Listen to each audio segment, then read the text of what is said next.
오늘 하나님께서 우리에게 주시는 말씀은 요한계시록 14장 1절부터 13절에 있는 말씀입니다.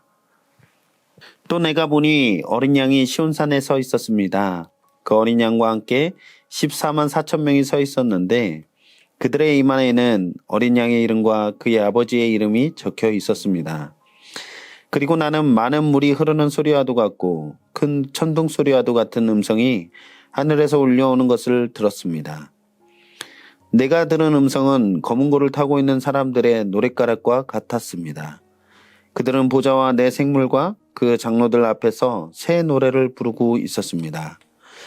땅에서 구원을 받은 14만 4천 명 밖에는 아무도 그 노래를 배울 수 없었습니다. 그들은 여자들과 더불어 몸을 더럽힌 일이 없는 정절을 지킨 사람들입니다.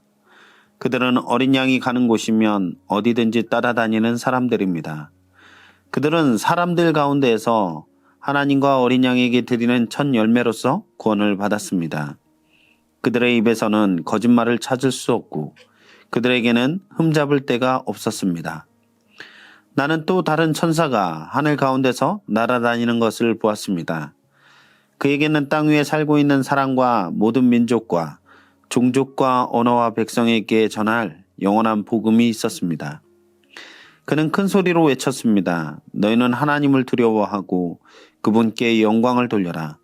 하나님께서 심판하실 때가 이르렀다. 하늘과 땅과 바다와 물의 근원을 만드신 분께 경배하여라. 또 두 번째 다른 천사가 뒤따라와서 말하였습니다. 무너졌다, 무너졌다. 큰 도시 바벨론이 무너졌다. 바벨론은 자기의 음행으로 빚은 진노의 포도주를 모든 민족에게 마시게 한 도시다. 또 세 번째 다른 천사가 그들을 뒤따라와서 큰 소리로 말하였습니다. 그 짐승과 그 짐승 우상에게 절하고 이마나 손에 표를 받은 사람은 누구든지 하나님의 진노의 포도주를 마실 것이다. 그 포도주는 물을 섞어서 묽게 하지 않고 하나님의 진노의 잔에 부어 넣은 것이다. 또 그런 자는 거룩한 천사들과 어린 양 앞에서 불과 유황으로 고통을 받을 것이다. 그들에게 고통을 주는 불과 유황의 연기가 그 구덩이에서 영원히 올라올 것이며 그 짐승과 짐승 우상에게 절하는 자들과 또 그 이름의 표를 받은 자는 누구든지 밤에도 낮에도 휴식을 얻지 못할 것이다. 하나님의 계명과 예수를 믿는 믿음을 지키는 성도들에게는 인내가 필요하다. 나는 또 하늘에서 들려오는 음성을 들었습니다. 기록하여라. 이제부터 주님 안에서 죽은 사람들은 복이 있다. 그러자 성령께서 말씀하셨습니다. 그렇다. 그들은 수고를 그치고 쉬게 될 것이다. 그들이 행한 일이 그들을 따라다니기 때문이다. 우리가 14만 4천이라는 숫자를 들을 때면 어김없이 생각나는 이단 사이비가 있습니다. 바로 신천지죠. 이들은 요한계시록에 등장하는 이 숫자를 문자적으로 해석하고 구원을 받기 위해서는 사람들이 이 숫자에 들어야 한다라고 가르칩니다. 그들은 사람들에게 두려움과 자신들의 교리에 대한 절대 복종을 강조하면서 한국 사회와 교회를 어지럽혀 왔습니다. 12장에서부터 13장은 악의 세력의 교회를 박해하는 내용을 다루고 있죠. 14장은 짐승의 표를 받지 않는 신자와 짐승에게 표를 받은 불신자의 영원한 결과를 대조해서 보여주고 있습니다.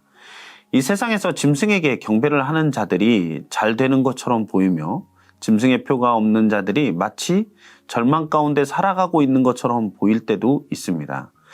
그러나 종말에는 상황이 완전히 반전될 것이죠. 짐승에게 경배하지 않은 자들은 영원한 구원을 받고 짐승에게 경배한 자들은 영원한 심판을 받을 것입니다. 이것은 역사의 가장 큰 역전극이다라고 할 수 있을 것입니다.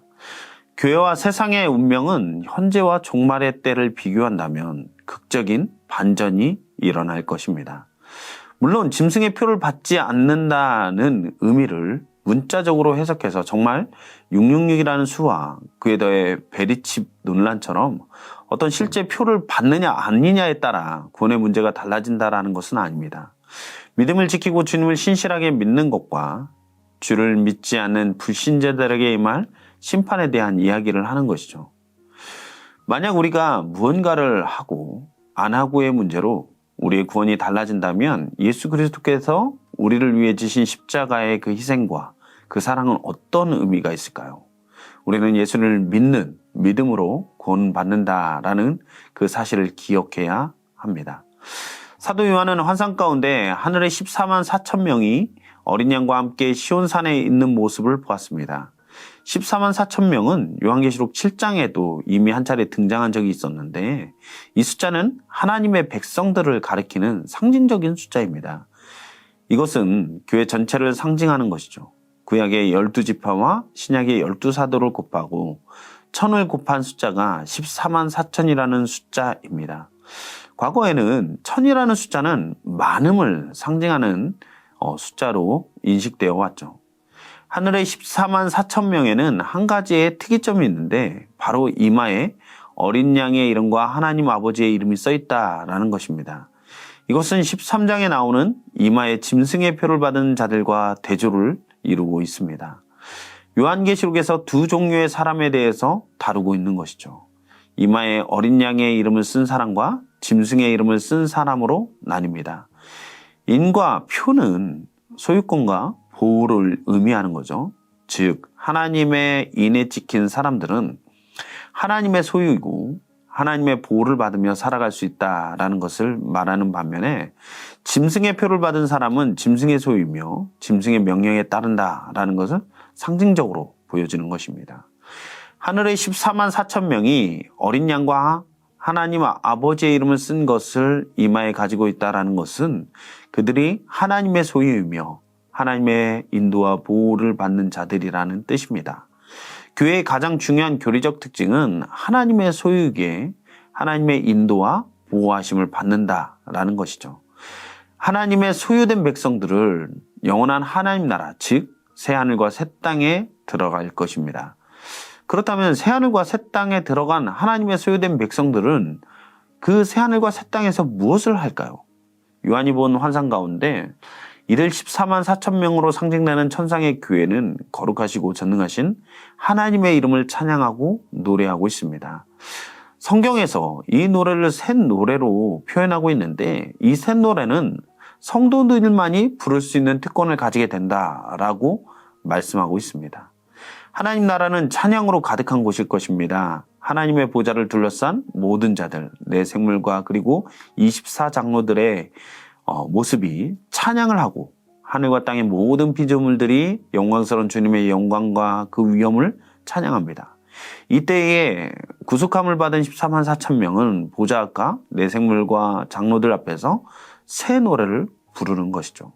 구속함을 받은 모든 성도들이 마치 주일 예배에 한 목소리로 합창하는 찬양대의 모습을 연상시키듯이 새 노래로 찬양하고 있는 것입니다. 이것은 장차 우리가 구원의 은혜 가운데서 하나님 앞에 나아가 함께 경험하게 될 예배의 모습입니다. 14만 4천 명을 말할 때 순결한 자들이라고도 표현을 합니다. 이것이 결혼을 하지 않은 상태를 말하는 것이 아니라 우상숭배와 음행에 빠지지 않는 것을 의미합니다. 요한계시록에서 세상을 상징하는 바벨론은 창녀로 나옵니다. 바벨론은 만국을 음행에 빠지게 만들었습니다. 죄로 얼룩지게 만든 것이죠. 하나님보다 세상의 부와 쾌락을 더 사랑하도록 만들었습니다. 이것은 우상숭배이고 영적인 타락입니다. 그리고 14만 4천 명은 어린 양이 어디로 가든지 따르는 자들입니다. 천상의 교회는 예수님을 온전히 따르는 자들이죠. 예수님을 따르는 것은 제자도의 핵심입니다. 또한 14만 4천 명은 입에 거짓이 없고 흠이 없는 자들이라고 말씀하고 있습니다. 우리 죄를 위해 희생 제물이 되신 예수님은 흠이 없는 분이십니다. 따라서 마지막 때에 그리스도 앞에 서게 될 영광스러운 교회 또한 흠이 없게 될 것입니다. 우리는 연약하나 주님은 흠이 없고 순결하시기 때문에 주님으로 옷 입을 때 그렇게 인정된 자들이 되는 것입니다. 이처럼 14만 4천 명의 천상교회는 지상에 있는 7교회의 모델인 동시에 또한 그 교회에 경고를 주고 있는 것이죠. 지상에 있는 7교회는 외적으로, 내적으로도 교회 내부적으로도 거짓 선생들의 잘못된 가르침에 유혹을 받고 유대인과 로마인들로부터 위협에 직면해 있는 상황 가운데 있습니다. 이러한 세상의 유혹과 핍박 앞에서 교회는 그리스도의 군대로서 영적인 싸움을 싸워야 합니다.